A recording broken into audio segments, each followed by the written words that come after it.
வாழ்க வளமுடன். அன்பானவர்களே, இந்த வீடியோவை ஒரு கதையோட உங்ககிட்ட இன்னைக்கு தொடங்க விரும்புறேங்க. ஒரு பெரிய மனநல மருத்துவமனை இருந்துச்சுங்க. அங்க ஒரு நோயாளி எப்பவுமே ஒரு வரைபடத்தை வைத்துக்கொண்டு அழுது கொண்டே இருந்தான். மருத்துவர் கேட்டாரு, ஏப்ப அழுதுகிட்டே இருக்கிற எப்பவுமே?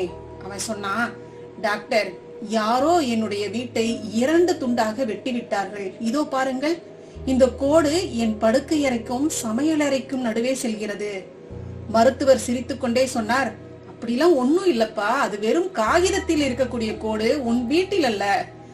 அந்த நோயாளி சொன்னா, இல்ல டாக்டர், இந்த கோடுதான் உண்மை என்று என் தந்தை சொன்னார், என் ஆசிரியர் சொன்னார், என் தேச தலைவர் சொல்கிறார்.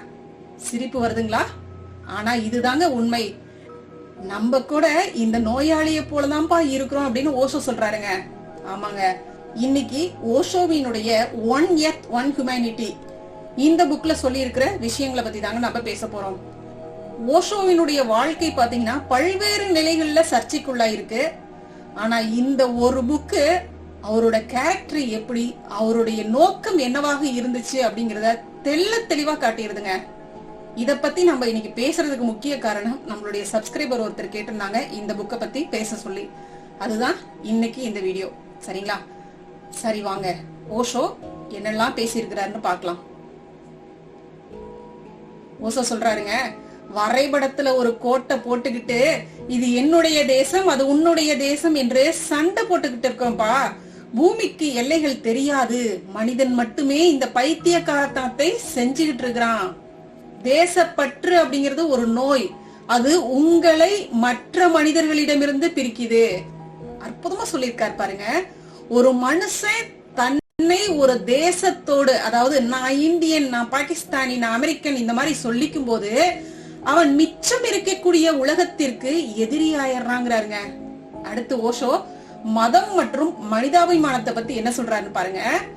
நீங்கள் மனிதாபிமானம் பத்தி எல்லாம் பேசுறீங்க, இது ஒரு அழகான வார்த்தை, ஆனா இதுக்கு பின்னாடி பெரிய தந்திரம் ஒளிஞ்சிருக்குப்பா.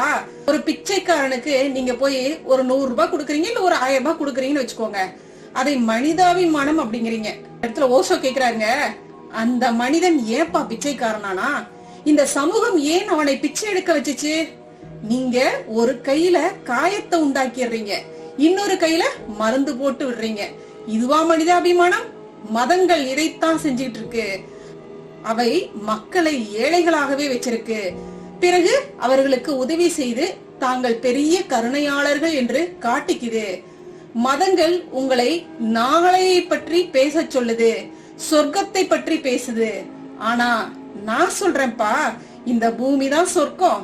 இப்ப நீங்க வாழ்ந்துட்டு இருக்கிற வாழ்க்கைய மகிழ்ச்சியா வாழ தெரியல அப்படின்னா சொர்க்கத்துல போய் என்னப்பா செய்வீங்க?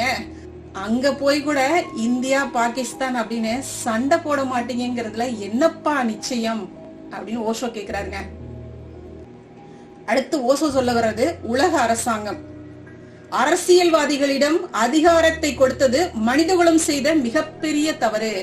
அரசியல்வாதி என்பவன் அதிகாரத்தின் மீது தாகம் கொண்டவன். அவனுக்கு போர் தேவையாக இருக்கிறது, அப்போதுதான் அவன் வீரனாக முடியும். இன்னைக்கு இந்த உலகம் எப்படி இருக்கு தெரியுமாப்பா? ஒரு மனுஷன் உடல்ல அவனுடைய கை கால்கள் ஒவ்வொன்றும் ஒரு தனி நாடு என்று சொல்லிக்கொண்டு சண்டையிட்டு கொண்டால் எப்படி இருக்கும்? இடது கை வலது கையை வெட்ட நினைக்குது, வயிறு உணவை சேமிச்சிட்டு இருக்குது, ஆனா கால்கள் பசியால் வாடிக்கிட்டு இருக்குது. இது பைத்தியக்காரத்தனம் அல்லவா என்று ஓஷோ கேக்குறாருங்க. இந்த பூமி ஒரு ஒற்றை உடல், ஆனால் நாம் அதை துண்டு துண்டாக வெட்டி வச்சிட்டு இருக்கிறோம். இதுக்கெல்லாம் மிக முக்கியமான காரணம் யாருப்பா? அரசியல்வாதிகள் தானே. அரசியல்வாதி என்பவன் ஒரு ஒட்டுண்ணி. போர் இருந்தால்தான் அவனுக்கு வேலை, எல்லைகள் இருந்தால்தான் அவனால் அதிகாரம் செலுத்த முடியும். எல்லைகள் மறைந்தால் அரசியல்வாதிகளும் மறைஞ்சு போயிருவாங்க. அதனாலதான் அவர்கள் உலக அரசாங்கம் என்ற கருத்தை எப்போதுமே எதிர்த்துட்டு இருக்கிறாங்கிறாருங்க ஓஷோ.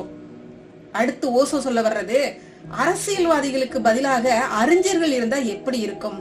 என்னுடைய உலக அரசாங்கத்துல ஓட்டுகள் எதுவுமே கிடையாது. புரியுதுப்பா, நீங்க கேக்குறது சரிதான். ஜனநாயகம், அதாவது டெமோக்ரஸி அப்படிங்கிறது கூட்டத்தின் ஆட்சி தான், அதாவது கூட்டாட்சி. யாருக்கு அதிகம் கத்த தெரியுமோ அவரே தலைவராகிறார். எனக்கு ஜனநாயகம் தேவையில்லைப்பா, எனக்கு தகுதி நாயகம் தேவை அப்படிங்கிறாருங்க.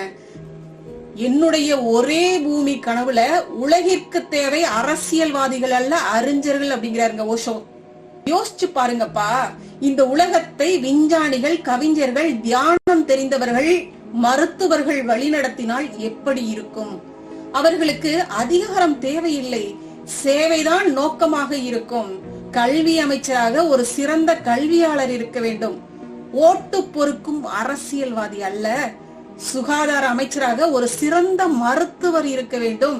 பொருளாதாரத்தை ஒரு நோபல் பரிசு பெற்ற அறிஞர் நிர்வகிக்க வேண்டும். அரசியல்வாதிகளுக்கு பதில் அந்தந்த துறையில் மேதைகளாக இருப்பவர்கள் உலகை வழிநடத்த வேண்டும். அவர்களுக்கு அதிகாரம் மீது ஆசை இருக்காது, சேவையில் தான் ஆர்வம் இருக்கும் அப்படிங்கிறாருங்க. அடுத்து ஓசோ சொல்வது ராணுவம். இன்று உலக நாடுகள் தங்களின் மொத்த வருமானத்துல 70% முதல் 80% வரை ராணுவத்திற்காக செலவிடுகின்றன. எதற்காக? சக மனிதனை கொள்வதற்காக. உலக அரசாங்கம் அமைந்துவிட்டால் எல்லைகள் மறைந்துவிடும். எல்லைகள் இல்லை என்றால் ராணுவம் எதுக்கு? யோசிச்சு பாருங்க. அந்த பல்லாயிரம் கோடி ரூபாய்கள் மிச்சமானால் இந்த பூமியில் வறுமை என்ற சொல்லே இருக்காதேப்பா. ஒவ்வொரு மனிதனுக்கும் தரமான கல்வி, உணவு, மருத்துவம் இலவசமா கிடைச்சிடும் இல்லையா? துப்பாக்கிகள் உருக்கப்பட்டு விவசாய கருவிகளாக மாற வேண்டும். அணுசக்தி மின்சாரமாக மாறி இருட்டில் இருக்கும் வீடுகளுக்கு ஒளியை தர வேண்டும். பாஸ்போர்ட் மற்றும் விசா என்ற காகிதங்கள் குப்பையில் வீசப்பட வேண்டும் அப்படிங்கிறாருங்க. ஒரு மனிதன் இங்கிருந்து ஜப்பானுக்கோ அல்லது ஜெர்மனிக்கோ செல்வது தன் வீட்டிலிருந்து அடுத்த அறைக்கு செல்வது போல இருக்க வேண்டும். இது சாத்தியமா அப்படின்லாம் கேட்காதீங்கப்பா. இதுதான் அறிவுள்ள மனிதன் செய்ய வேண்டிய ஒரே காரியம் அப்படிங்கிறாருங்க ஓஷோ. அடுத்து ஓசோ பேசி இருப்பது இயற்கை வளங்களின் பகிர்வு. இப்ப என்ன நடந்துட்டு இருக்கு? ஒரு நாட்டுல உணவு அதிகமாகி கடல்ல கொட்டிட்டு இருக்காங்க. இன்னொரு நாட்டுல ஒரு குழந்தை ஒரு துண்டு ரொட்டி இல்லாமல் பசியில் செத்துக்கிட்டு இருக்கு. இது மனிதத்தன்மையற்ற செயல். இத பத்தி நம்மளே நிறைய நியூஸ் கேள்விப்பட்டிருக்காங்க. நாட்டுல அதிகமான சாகுபடி இருக்கும், ஆனா அத மற்ற நாடுகளுக்கு குறைந்த விலைக்கு அனுப்பிட்டோம் அப்படின்னா மீண்டும் அதே விலைக்கு கொடுக்க வேண்டிய சூழல் ஏற்படும் அப்படின்னு சொல்லி அத கடல்ல கொட்டிய நாடுகளை பத்தி நம்ம கேள்விப்பட்டிருக்கிறோம். அததான் இங்க ஓசோ சொல்றாங்க. இது எல்லாமே மனிதத்தன்மையற்ற செயல் தானேங்க. உலக அரசாங்கத்தின் கீழ் ஆப்பிரிக்காவில் இருக்கும் தங்கம், அரேபியாவில் இருக்கும் எண்ணெய், இந்தியாவில் இருக்கும் மனித வளம், இவை அனைத்தும் ஒட்டுமொத்த மனித குலத்திற்கும் சொந்தமானது. பூமி யாருடைய தனி சொத்தும் அல்லப்பா, அது பொதுவான தோட்டம். அங்கு விளைவதை அனைவரும் பகிர்ந்து கொள்ள வேண்டும். பாஸ்போர்ட், விசா என்ற பெயரில் மனிதர்களை கட்டி போடக்கூடிய விலங்குகள் உடைக்கப்பட வேண்டும் அப்படிங்கிறாருங்க. அடுத்து ஓசோ சொல்ல வருவது ஒவ்வொரு உலக மொழி. ஒவ்வொருவருக்கும் தத்தமது தாய்மொழி இருக்கட்டும், அது ஒரு கலை. ஆனால் உலகத்தோடு தொடர்பு கொள்ள நமக்கு ஒரு பொதுவான மொழி தேவை. தொடர்பு கொள்ள முடியாமல் போனால்தான் தவறான புரிதல்கள் வருகின்றன. உலக அரசாங்கம் ஒரு பொதுவான உலக மொழியை உருவாக்க வேண்டும். இதயங்கள் இணையும் போதுதானப்பா உலகத்துல சமாதானம் நீடித்து நிலைத்து இருக்கும் அப்படிங்கிறாருங்க ஓஷோ. அடுத்து ஓசோ சொல்வது புதிய மனிதன், ஜோர்பா தி புத்தா. ஓசோ சொல்றாங்க, இத படிக்கும் போது பலர் என்கிட்ட கேக்குறாங்க, ஓஷோ இது எப்படி நடக்கும்? பழைய மனிதன் இறக்க வேண்டும், புதிய மனிதன் பிறக்க வேண்டும். அவனைத்தான் ஜோர்பா தி புத்தா என்று நான் சொல்றேன்ப்பா அப்படிங்கிறாருங்க. ஜோர்பா அவன் பூமியை நேசிப்பவன். பாடுவான், ஆடுவான், உணவை உண்ணும் போது ரசித்து உண்பான், காதலிப்பான். அவன் உடலை வெறுக்க மாட்டான். புத்தா அவன் உள்ளுக்குள் அமைதியாக இருப்பான், சாட்சியாக இருப்பான். அவனிடம் மௌனம் இருக்கும். பழைய மதங்கள் உங்களை துறவியாக்க முயற்சித்தன, அவை உங்களை சாகடித்தன. பழைய உலகம் உங்களை நுகர்வோராக்கியது. நான் உங்களை கலைஞனாக மாற்ற விரும்புகிறேன். உங்கள் வாழ்க்கையே ஒரு கலையாக மாற வேண்டும் என்று ஓசோ சொல்றாருங்க. அன்பானவர்களே, இத பத்தி நம்ம ஒரு முழு வீடியோ பண்ணலாங்க. புதிய மனிதன், ஜோர்பா தி புத்தா, செம்ம டாபிக் இது. ரொம்ப அற்புதமா ஓசோ சொல்லியிருப்பாங்க. இன்னும் விரிவா இந்த வீடியோல நம்ம இத பத்தி பேச முடியாது, ஏன்னா அதிக டைம் எடுக்கும். அதனால நெக்ஸ்ட் வீடியோல நம்ம இத அற்புதமா தெரிஞ்சுக்கலாங்க. அடுத்து ஓசோ என்ன சொல்றாரு பாத்தீங்கன்னா, இந்த உலகம் பிழைத்தே ஆக வேண்டும். நமக்கு ஒரு உலக அரசாங்கம் அதற்கு தேவை அப்படிங்கிறாருங்க. இது அரசியல் ரீதியான அதிகாரம் அல்ல, இது ஒரு மேலாண்மை, அவ்வளவுதான். ஒவ்வொரு நாட்டிலும் உள்ள மேதைகள், விஞ்ஞானிகள், கலைஞர்கள் எல்லாரும் ஒன்றிணைய வேண்டும், ஆனால் அரசியல்வாதிகள் அல்ல. அப்பதான் ஆப்பிரிக்காவுல ஒரு குழந்தை பசியால் சாகும்போது இன்னொரு நாட்டுல உணவை கடலில் கொட்டக்கூடிய அவலம் இருக்காது அப்படிங்கிறாருங்க. ஒரே பூமி, ஒரே மனித குலம், இது ஒரு கவிதையெல்லாம் இல்லப்பா, இதுதான் நமது உயிர் வாழ்வுக்கான ஒரே வழி அப்படிங்கிறாருங்க ஓஷோ. அன்பானவர்களே, ஓஷோ சொன்ன இதே கருத்தை எண்ணற்ற ஞானிகள் வலியுறுத்திருக்காங்க. இதுல நான் தெளிவா புரிஞ்சுகிட்ட 2 மகான்கள் ஓஷோ, வேதாத்ரி மகரிஷி. வேதாத்ரி மகரிஷியும் பாத்தீங்கன்னா ஓஷோ சொன்ன இதே கருத்தை நிறைய இடங்கள்ல பேசியிருக்காங்க. 1975ல வேதாத்ரி மகரிஷி ஐக்கிய நாடுகள் சபையில உரையாற்றிய போது உலக அமைதிக்கான 14 அம்ச திட்டத்தை முன்வச்சாரு. அதுல மகரிஷி குறிப்பிட்டு சொன்ன ஒரு விஷயம் என்னன்னு பாத்தீங்கன்னா, ஒரே உலக ஆட்சி, ஒன் வேர்ல்ட் கவர்மெண்ட், ராணுவம் இல்லாத ஒரு நிலை வேணும் அப்படின்னு பேசினாரு. இந்த கவியில பாருங்க, அற்புதமா சொல்லியிருப்பாரு. போரில்லா நல்லுலகம், பொருள் துறையில் சமநீதி, நேர்மையான நீதிமுறை, நில உலகுக்கோர் ஆட்சி, சீர் செய்த பண்பாடு, சிந்தனையோர் வழிவாழ்வு, சிறப்புணர்ந்த பெண்மதிப்பு, தெய்வ நீதி வழிவாழ்தல், தேர் திருவிழா தவிர்த்தல், சிறுவர்கட்கே விளையாட்டு, செயல் விளைவு உணர்கல்வி, சீர்காந்த நிலை விளக்கம், பார் முழுதும் உணவு நீர் பொதுவாக்கல், பல மதங்கள் பல கடவுள் பழக்கம் ஒழித்து உண்மை ஒன்றை தேர்ந்தெடுதல். இதுலயே நம்ம புரிஞ்சுக்கலாம் ஓருலக ஆட்சி அப்படின்னா என்ன அப்படிங்கிறது. இன்னும் நம்ம தெளிவா புரிஞ்சுக்கணும் அப்படின்னா மகரிஷி இன்னொரு கவிதையும் சொல்லியிருப்பார் பாருங்க. உலகம் என்ற மண் மீது அனைவருமே பிறந்தோம், உயிர் காக்கும் காற்று ஒன்றே மூச்சு விடுவதற்கு, உலகெங்கும் ஒளி வீசக்கூடிய சூரியனும் ஒண்ணுதான், உள்ள கடல் ஒன்றே நீர் ஆவியாகி மழை பொழிய. உலகில் இன்னைக்கு உள்ளவங்க இதுல ஒண்ணுமே செய்ய முடியாது. ஒவ்வொருவரும் பிறந்து வாழ்ந்து செத்து போவாங்க. உலகில் ஒரு குழுவினர் மற்றவரை கொன்று உயிர் வாழ்தல் நீதி எனில் கொலைஞர்களே மிச்சம் அப்படிங்கிறாருங்க. ஓஷோ சொல்றாருங்க.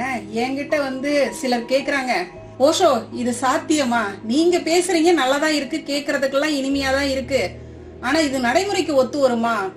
ஓஷோ சொல்றாருங்க. நான் சொல்றேன்ப்பா, இது சாத்தியமா என்பது கேள்வியே அல்ல, இது ஒன்றுதான் வழி. இல்லை என்றால் மனிதன் தன்னையே அழித்துக் கொள்ள போகிறான். 3வது உலகப் போர் வந்தால் யாருமே மிஞ்ச மாட்டாங்க. புத்திசாலித்தனம் உள்ள மனிதன் மட்டுமே உலக அரசாங்கத்தை உருவாக்க முடியும். கோழைகளும் அதிகாரம் தேடுபவர்களும் பயப்படுவார்கள். நீங்கள் புத்திசாலியாக இருக்க போகிறீர்களா அல்லது அரசியல்வாதிகளின் அடிமையாக இருக்க போகிறீர்களா? நீங்களே முடிவு செஞ்சுக்குங்கப்பாங்கிறாருங்க. ஒண்ணு நல்லா புரிஞ்சுக்கலாங்க. ஓஷோ நம்மள போய் அரசியல்வாதி கிட்ட சண்டை போட சொல்லல, எதுவுமே பண்ண சொல்லல. நீ உன்னை சரி பண்ணு, அது போதும் அப்படிங்கிறாங்க. எல்லா மகான்களும் அததான் சொல்றாங்க. மாற்றம் நம்மிடமிருந்து தொடங்க வேண்டும், அதுதான் விஷயங்க. அதான் ஓஷோ சொல்றாங்க, மாற்றம் வெளியிலிருந்து வராது, அது உங்களுக்குள் இருந்து தொடங்க வேண்டும். நீங்கள் விழிப்புணர்வுடன் மாறும்போது உங்களிடம் இருந்து வன்முறை மறையும். உங்கள் இதயத்தில் அன்பு மலரும் போது அங்கு பிரிவினை இருக்காது. ஓஷோ சொல்றாருங்க, கண்களை முடிக்குங்க, உங்களுக்குள் எந்த எல்லையாவது இருக்கிறதா அப்படின்னு பாருங்க. உங்களுடைய மூச்சு காற்று உள்ள போகுது, வெளியில வருது. அது எந்த தேசத்தை சேர்ந்த காற்று? பிரபஞ்சத்தினுடைய காற்று. நீங்கள் இந்த பிரபஞ்சத்தினுடைய ஒரு பகுதி. நீங்கள் ஒரு அலை, பூமி ஒரு கடல். அலை கடலிலிருந்து வேறுபட்டதெல்லாம் அல்ல. புதிய பூமியை உருவாக்க நாம் வீதிக்கு வந்து போராட வேண்டிய அவசியம்லாம் இல்லப்பா. நாம் செய்ய வேண்டியது ஒன்னே ஒண்ணுதான், விழிப்புணர்வோட இருக்கிறது. நீங்கள் விழிப்புணர்வுடன் மாறினால் நீங்கள் யாரையுமே கொல்ல மாட்டீங்க, நீங்கள் யாரையுமே சுரண்ட மாட்டீங்க. அன்பு தானாக மலரும். அந்த அன்பில் எல்லைகள் உருகி போகும். மௌனமா இருங்க, அந்த மௌனத்துல ஒரு புதிய உலகம் பிறக்குதுப்பா அப்படிங்கிறாருங்க. அன்பானவர்களே, இந்த புத்தகத்தை படிச்சுட்டு நான் ரொம்பவே மெய்சிலிர்த்து போயிட்டேங்க. ஓஷோவினுடைய ஒவ்வொரு புத்தகமும் பாத்தீங்கன்னா பிரமிப்பை ஏற்படுத்தக்கூடியதாக இருக்கும். எனக்கு தெரிஞ்சு ஓஷோ எல்லா தகவல்களையும் கொட்டியிருப்பாருங்க. சரி, ஓஷோ இந்த இடத்துல விழிப்புணர்வோட இருந்தா போதும், நீங்க ஒண்ணு வீதிக்கு போய் போராட வேண்டாம் அப்படின்னு சொல்லிட்டாரு இல்லைங்களா? ஒவ்வொரு மனுஷனும் விழிப்புணர்வோட இருக்க ஆரம்பிச்சிட்டான் அப்படின்னா இந்த பூமியில அன்பும் மரமும் தலைத்தோங்கும் அப்படின்னு ஓஷோ சொல்றாருங்க. அன்பானவர்களே, ஓஷோ சொல்லி இருக்கக்கூடிய இந்த விஷயங்கள் பற்றி உங்களுடைய கருத்துக்கள் என்ன அப்படிங்கறத நம்மளுடைய கமெண்ட்ல ஷேர் பண்ணுங்க.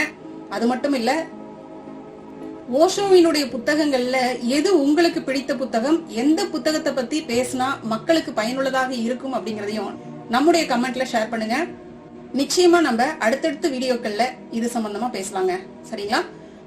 வாழ்க வளமுடன். நன்றிங்க.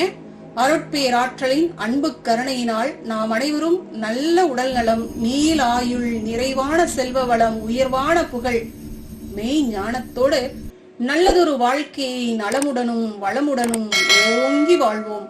வாழ்க வளமுடன். வாழ்க வளமுடன். நன்றிங்க.